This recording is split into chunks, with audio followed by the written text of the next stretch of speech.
Balitang probinsya naman po tayo, rider ng motorsiklo patay matapos bumangga sa marker sa kalsada sa San Carlos, Pangasinan. At isang pasahero patay sa salpukan ng dalawang bus sa Libmanan, Camarines Sur. Balitang hatid ni Isay Reyes. Natuklap ang likurang bahagi ng isang bus ng Bicol Isarog Transport System matapos masalpok ng isa pang ALPS bus na nawasak naman ang harapan. Patay ang isang lalaking pasahero, 7 naman ang sugatan at nagpapagaling sa Bicol Medical Center. Base sa investigasyon, hindi raw nakita ng nakabanggang driver ang nakaparadang Isarog bus dahil paakyat ang bahaging iyon ng highway. Ikinulong na ang driver ng ALPS bus. Sa San Carlos City, Pangasinan, patay naman sa aksidente ang isang bumbero.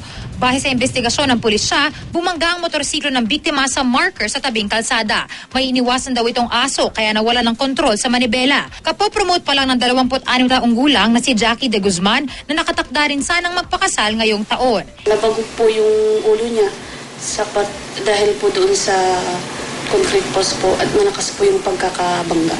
Isay Reyes, GMA News.